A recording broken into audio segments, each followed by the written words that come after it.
He's here tonight representing his family and their legacy of service to Brevard. So let's put our hands together and give a warm welcome to Dale Ketcham.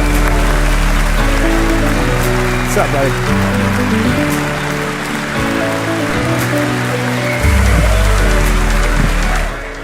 Thanks, Vito. Dale, good to see you, man. Yes, sir. So first, before we talk about something, let's talk about this first class, because that's fascinating. 1986. I mean, you see the program now, I think there's what, maybe 50, 60 people. What was it like back then in 1986?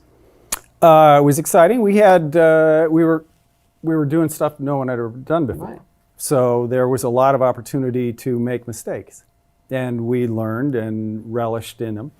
But the county was a lot different back then than it was today, but I'd like to think that what we poured into that class helped create what's good about the community we live in today. Absolutely. Now, I'm not sure, but I see Bunny Finney's out there tonight. I think she might have been one of your classmates, right? She was. That's unbelievable. So I know 1986, that's actually when I came to Florida. I came here as a young man to Florida Tech in 1986. But so for you, seeing Lee Brevard grow, it must be amazing when you see the organization today and being the chairman and what it's contributed to our community. It's been an exciting opportunity. I think the community itself has evolved, it's grown, it's transitioned. I know from my perch and my knothole at Space Florida, seeing that transformation has been particularly encouraging, particularly the background growing up here. It's just, I'm real grateful. It's cool, man. Very blessed. But let's talk about the Rodney Ketcham Award. I was very fortunate. I got to know your dad. He mentored me a little bit when I was at Stotler Stag. But for a lot of folks who might not know them, tell us a little bit about Rodney Ketcham. Well, I was born in Miami, but learned to walk in Cocoa Beach because my father came here as what was to be the first city manager of the city of Cocoa Beach as it was taking off with the start of the space race. And it was really exciting because you were growing up in a community where the original 7 astronauts were the local heroes. Right. And that's pretty cool. It was great. It was really exciting. And I thought every community was like that. But it was, my father then went on to the county commission, city commission. He helped create and start Cape Canaveral Hospital and then evolve that into Health First. He was on the boards of both for a very long time.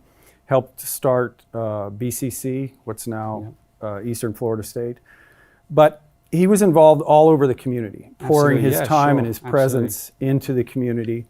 And he was just an eminently decent guy helping to grow the community. Now, he was a very kind man, everybody liked him, but he could get really pissed off. And I knew that personally because it would often that my sister would frame me and then he'd get really mad. But he was also part of the port, and the growth of the port. But I know healthcare was a passion for him, like you said, and he served with Health First for 20 plus years. And so, I would imagine you'd be really proud to see this award going to the healthcare workers right now. Well, he would look at this in the context of it's not about the suits and the institutions, because he was a stiff in a suit. You're a stiff in a suit. Right. I'm a stiff in a suit. It's about the award goes to the people who are actually getting their hands dirty and making happen. The doctors and the nurses and the custodians and the technicians keeping the equipment going. And it didn't make any difference whether you're a man or a woman or black, brown or white, gay or straight. The only thing that matters is who's delivering the care to the people who need it so desperately right now. Absolutely. I know he'd be honored. And on behalf of my family and my mom and my sister, we're grateful to have his name associated with it. And I tell you, from my perspective, and I know from Lee Brevard and the community, we're just so honored to be able to present this in his name and keep his legacy alive here. And so we appreciate you coming by and representing your family. It's always great to see you, man. Ladies and gentlemen, Dale Ketcham. And so let's roll the tape and see a little video about our healthcare workers.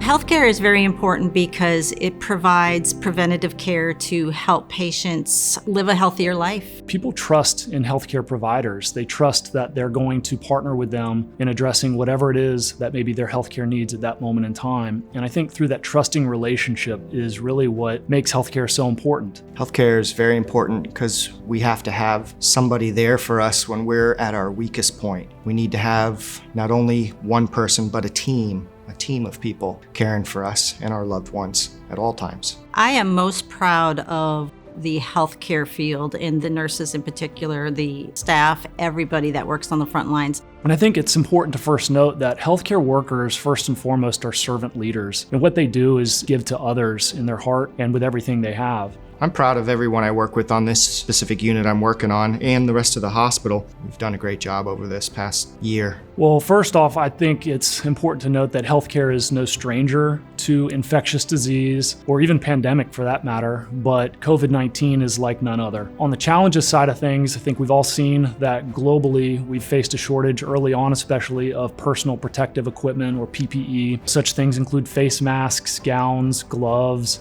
etc. The Brevard community has stepped up to the plate and really rallied around the healthcare worker. No matter what you do, there's lab technicians, there's environmental services, there's IT people that keep us going for computer-wise, everybody. Brevard community has helped us all out in a lot of different ways. One of them being people who have been ill and then recovered can then donate plasma, which is one of our treatments, by people coming together and donating what we need to help others. Doing this each and every day, it can be a nice friendly respite and reminder of why we do what we do. And again, our frontline healthcare heroes truly appreciate it, and for that, we thank the community.